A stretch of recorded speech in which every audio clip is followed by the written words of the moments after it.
नमस्कार दोस्तों, मैं दुर्गेश कुमार एक बार फिर क्राइम वीडियो में आप लोगों के साथ जुड़ चुका हूँ। सीतापुर कांड आप लोगों ने सुना, बहुत ही खौफनाक कांड था। 6 लोगों की मौत हो गई। इस कहानी को मैं सिलसिलेवार तरीके से आपको सुनाता हूँ कि आखिर इस कहानी में किस तरीके से ऐसा सब कुछ घटा। एक घर में 6 कत्ल होते हैं। पुलिस मौका वारदात पर आती है और छानबीन के बाद कहती है कि इनमें से 5 कत्ल हुए, जबकि छठे शख्स ने 5 लोगों का कत्ल करने के बाद खुदकुशी कर ली। इसके बाद लगा कि यह मामला सुलझ गया है, लेकिन जब पोस्टमार्टम रिपोर्ट आती है तो खुलासा होता है कि उस छठे शख्स ने अपने सिर में 2 गोली मारी थी और उससे पहले हथौड़े से खुद के सिर पर वार भी किया था। इस तरह यह पूरा मामला उलझ जाता है। चलिए आपको बताते हैं कि 6 लोगों के सामूहिक हत्याकांड की खौफनाक कहानी क्या। उत्तर प्रदेश के सीतापुर का एक छोटा सा गांव है पल्लापुर।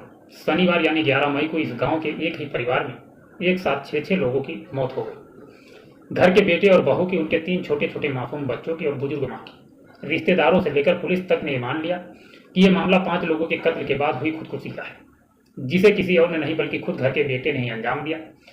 वजह बताई गई कि बेटा दिमागी तौर पर परेशान था। गर्मी ज्यादा हो रही भाई, थोड़ा पानी पीते हैं, उसके बाद कहानी की तरफ बढ़ते हैं।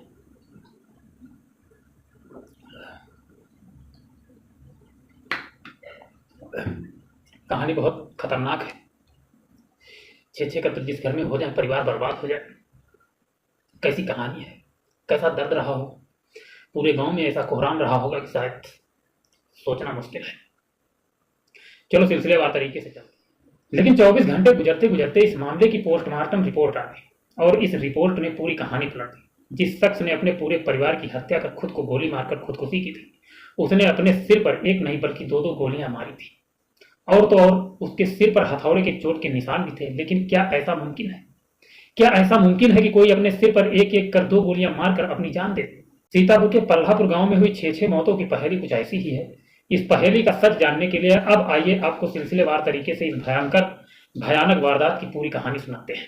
11 मई की सुबह जैसे ही गांव वालों की आंखें खुली, पल्लापुर के इस मकान का मंजर देखकर सबकी सांसें हलक में अटक गई।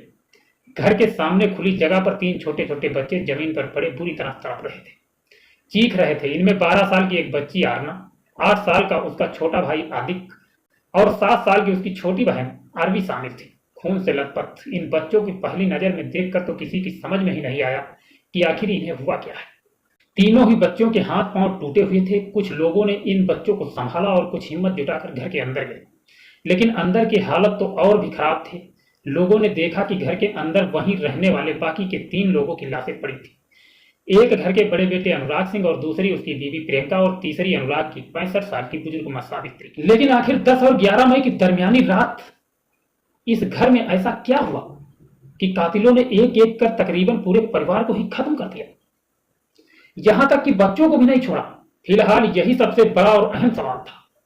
खबर मिलने पर पुलिस मौके पर पहुंची और मौके पर ही पुलिस को अनुराग सिंह का छोटा भाई अजीत सिंह मिला, जो अनुराग के घर से थोड़ी ही दूर एक दूसरे मकान में रहता। अजीत की माने तो उसे इस वारदात की कोई जानकारी नहीं थी। उसे तो बस इतना ही पता था कि वारदात वाली रात अनुराग की अपनी पत्नी प्रियंका से काफी तेज लड़ाई चल रही थी।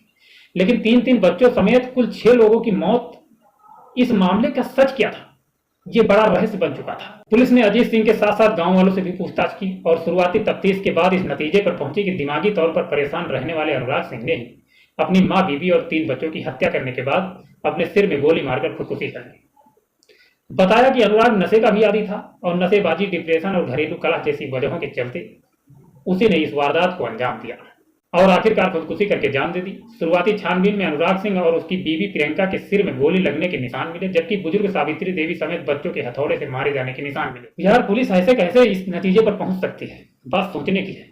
पुलिस कैसे बिना पोस्टमार्टम के किसी नतीजे पर पहुंच गई? जब पोस्टमार्टम हुआ तब खुलासा हुआ। कहानी आगे सुनिए। कहानी आप सुनेंगे तो आंसू भी आ जाएंगे। कितनी खतरनाक कहानी। छोटे छोटे मासूम बच्चों की जान चली गई। किस तरीके से इस घटना को अंजाम तक पहुंचाया गया।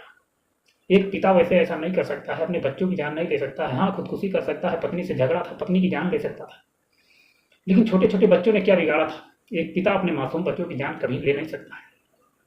कभी कभी हो जाता है, कभी कभी सुनने को मिलता है, कोई दरिंदा बाप निकल जाता है, लेकिन सारे लोग ऐसा नहीं कर सकते। हिम्मत नहीं है। चलिए सिलसिलेवार से आपको हम सुनाते रहते हैं। पूरी कहानी आपको हम सुना करके जाएंगे और इस घटना का सच क्या है वो भी हम बता करके जाएंगे इस वीडियो में। वीडियो थोड़ी लंबी हो जाएगी, लेकिन अपने हिसाब से मैनेज कर लेना। लेकिन इस वारदात के ठीक एक दिन बाद जैसे ही इसमें मारे गए लोगों की पोस्टमार्टम रिपोर्ट सामने आई, गांव वालों के साथ साथ खुद पुलिस भी सख्ती में आ गई, क्योंकि पोस्टमार्टम रिपोर्ट में बताया गया था कि अनुराग के सिर पर 2 गोली मारे जाने के निशान मिले हैं। इनमें एक गोली जहां दाएं कनपटी से घुसकर बाएं गाल से बाहर निकली, वहीं दूसरी गोली बाईं कनपटी से अंदर गई और अंदर ही फंसकर रह गई। इतना ही नहीं, उसके सिर पर हथौड़े जैसे किसी भारी चीज से हमला किए जाने के भी निशान मिले। ऐसे में सवाल यही था कि आखिर कोई आदमी अपने सिर पर एक से ज्यादा गोली मारकर या फिर गोली के साथ साथ अपने सिर पर हथौड़े से वार करके आखिर जान कैसे दे सकता? यकीनन ये मामला मर्डर का, सुसाइड का नहीं बल्कि सिर्फ और सिर्फ मर्डर का था, जिसे किसी और ने अंजाम दिया था। जाहिर है पोस्टमार्टम रिपोर्ट के सामने आने के बाद ये मामला पूरी तरह पलट चुका था। जिस मामले को अब तक लोग 5 हत्या और 1 खुदकुशी का मामला मानकर चल रहे थे, वो मामला 6 कत्ल के भयानक और रोंगटे खड़े कर देने वाली कहानी के तौर पर सामने आ चुका था। एक ऐसी कहानी जिसमें कत्ल के लिए कातिल ने सिर्फ तमंचे यानी बंदूक का इस्तेमाल नहीं किया बल्कि हथौड़े को भी हथियार बना लिया। और तो और 12, 17 और 18 साल के 3 बच्चों को तो 2 मंजिल मकान के छत से नीचे जमीन पर ठेक। लेकिन सवाल यही था कि एक मकान में आधी रात मौत का नंगा नाच चलता रहा और किसी को कानो कान खबर तक नहीं मिली। कैसे हो सकता है? गोली चलने की आवाज तक किसी को नहीं सुनाई दी। कैसे हो सकता? मौके पर पहुंचे लोगों की माने तो उन्होंने जब जमीन पर पड़े 3 बच्चों को देखा तो फौरन उन्हें उठाकर अस्पताल ले गए। इनमें अस्पताल लाए जाने पर एक बच्चे की सांसें चल रही थी, लेकिन बाद में उसने भी दम तोड़ दिया। उधर घर के अंदर पहली मंजिल पर बने कमरे में उन्हें अनुराग की लाश मिली, जिसे गोली और हथौड़े से मारा गया था, जबकि पहली मंजिल के ही बरामदे पर अनुराग की बीवी प्रियंका की लाश पड़ी थी और अनुराग की बुजुर्ग मां को उनके कमरे में ही मारा गया था। अब ये कोई मर्डर फारगेन यानी लूटपाट या डकैती का मामला नहीं था। तो सबसे पहले बड़ा सवाल यही था कि आखिर 6 कत्ल की यह भयानक वारदात के पीछे की वजह क्या हो सकती? तो इसका जवाब लखनऊ में रहने वाले अनुराग के साले अंकित ने दिया। अंकित की माने तो पुश्तैनी जायदाद की लालच में अनुराग के छोटे भाई अजीत ने ही ये सारी हत्याएं की। अंकित ने इस सिलसिले में पुलिस में लिखित तहरीर देकर अपने बहनोई के भाई अजीत पर कत्ल का इल्जाम लगाया है और कहा है कि इस वारदात में उसके अलावा और भी लोग शामिल हो सकते हैं, क्योंकि एक आदमी एक साथ 6 लोगों का कत्ल नहीं कर सकता है। बहुत मुश्किल काम है। अंकित ने बताया कि अनुराग का अपने भाई अजीत से प्रॉपर्टी को लेकर विवाद चल रहा था और उसी प्रॉपर्टी को हथियाने के लिए इसने सबको मार डाला। वारदात के बाद जब गांव वालों ने बच्चों को घर के सामने जमीन पर पड़ा हुआ देखा तो उन्होंने बच्चों को अस्पताल ले जाने के लिए अजीत से उसकी गाड़ी की चाबी मांगी, लेकिन अजीत ने कोई जल्दबाजी नहीं दिखाई और गाड़ी देने से साफ मना कर दी ताकि बच्चों की मौत हो जाए और आखिरकार छत से नीचे फेंके गए दोनों बच्चों की मौत हो गई। अंकित ने इसी के साथ सीतापुर पुलिस की कार्यशैली पर भी सवाल खड़े कर दिए। उसने कहा कि बगैर पोस्टमार्टम रिपोर्ट के या बगैर पूरी सच्चाई जाने आखिर सीतापुर पुलिस जल्दबाजी में इस नतीजे पर कैसे पहुंच गई। अनुराग सिंह ने ही अपने पूरे परिवार की हत्या करके खुदकुशी कर ली, जबकि अनुराग के सिर पर 2 गोलियों के निशान मिले। अब बात फॉरेंसिक इन्वेस्टिगेशन के नजरिए से अब तक सामने आई सच्चाई कि अनुराग सिंह के सिर से पुलिस को 2 गोलियों के निशान मिले, जबकि एक गोली उसके सर के अंदर मिली। दोनों ही गोलियां 315 बोर के तमंचे की हैं और सिर में जहां गोलियों की एंट्री वुड यानी गोलियों के पाइवस्त होने के निशान है, वहां ब्लैकेनिंग यानी काले दाग हैं और इस बात की पुष्टि करते हैं कि अनुराग सिंह को नजदीक से गोली मारी गई। अनुराग सिंह के सिर पर हथौड़े जैसी भारी चीज से हमला किए जाने के निशान भी मिले हैं, जिसमें पता चलता है कि कातिल अनुराग सिंह को किसी भी हाल में जिंदा नहीं छोड़ना चाहता था। इसी तरह उसकी पत्नी प्रियंका को एक गोली मारने के साथ साथ उसके चेहरे को कुचला गया था, जबकि बुजुर्ग सावित्री के सिर पर भी तेज हमले के निशान मिले।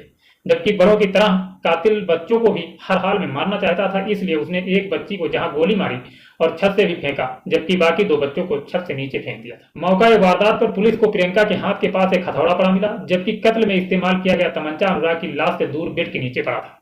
सवाल यह है कि अगर ये मामला कत्ल और खुदकुशी का ही था तो फिर प्रियंका के हाथ के पास हथौड़ा कहां से आया, जबकि तमंचा अनुराग से दूर कैसे था? तो इसका जवाब है कातिल मामले को उलझाने के लिए सीन ऑफ क्राइम को फैब्रिकेट करने की पूरी कोशिश की थी ताकि पुलिस की जांच भटक जाए और काफी हद तक उसमें वो कामयाब भी हो चुका। अब बात अनुराग और उसके परिवार की। अनुराग अपने गांव में ही रहकर करीब 100 बीघा जमीन पर खेती किया करता था, जबकि उसकी बीवी प्रियंका लखनऊ में एक इंश्योरेंस कंपनी में काम करती थी। प्रियंका ने लखनऊ में एक फ्लैट ले रखा था और उनके 3 बच्चे प्रियंका के साथ ही रहते थे। प्रियंका बच्चों को लेकर अक्सर गाँव अपने पति अनुराग के पास आती थी। अनुराग के पिता की पहले ही मौत हो चुकी थी, जबकि घर में अनुराग की बुजुर्ग मां के अलावा उसका एक छोटा भाई अजीत है जो गांव में उनके घर के पास ही रहता है। अनुराग के भाई अजीत ने शुरुआती पूछताछ में पुलिस को बताया था कि उसके भाई के पास कोई नौकरी नहीं थी, वो काफी परेशान रहता था और उसकी अक्सर अपनी पत्नी प्रियंका से लड़ाई भी हुआ करती थी और उसने इसी झगड़े में इस वारदात को अंजाम दिया। लेकिन लखनऊ में प्रियंका के पड़ोस में रहने वाली उसकी सहेलियों की माने तो अनुराग और प्रियंका के बीच कोई लड़ाई झगड़ा कभी भी नहीं होता था। प्रियंका और अपने बच्चों को अनुराग बहुत अच्छी तरीके से मानता था और उनकी परवरिश भी काफी अच्छे से किया करता था। ज्यादातर उनकी देखभाल में वो रहता था, फोन करके बात भी किया करता था। अनुराग का घर गांव के बाकी घरों से थोड़ी दूरी पर है, लेकिन फिर भी सवाल यह है कि एक परिवार में इतनी बड़ी वारदात हो गई और किसी को पता क्यों नहीं चला। कहीं ऐसा तो नहीं कि कत्ल से पहले मरने वालों को कोई नशीली चीज खिला पिला दी गई। फिलहाल इतना तो साफ हो गया कि ये मामला वो नहीं है जो बताया जा रहा था, यानी मामला कत्ल और खुदकुशी का नहीं है, बल्कि सिर्फ और सिर्फ कत्ल का है। लेकिन 6 कत्ल की इस वारदात के पीछे कौन है और इन कत्ल का मकसद क्या है, फिलहाल इस सच को खुलकर सामने आना ही होगा, और एक दिन ये सच खुल करके सामने आएगा। आखिरकार पता चल ही जाएगा इसके पीछे पूरी साजिश क्या थी और कत्ल करने की वजह क्या थी और कत्ल करने वाला व्यक्ति कौन था। इस घटना से हम लेना चाहेंगे इजाजत। मिलेंगे नेक्स्ट वीडियो में। अपना ख्याल रखना, अपने परिवार का ख्याल रखना, अपने बीवी बच्चों का ख्याल रखना, हमेशा अपने परिवार के साथ खुश रहना। जय हिंद, जय भारत।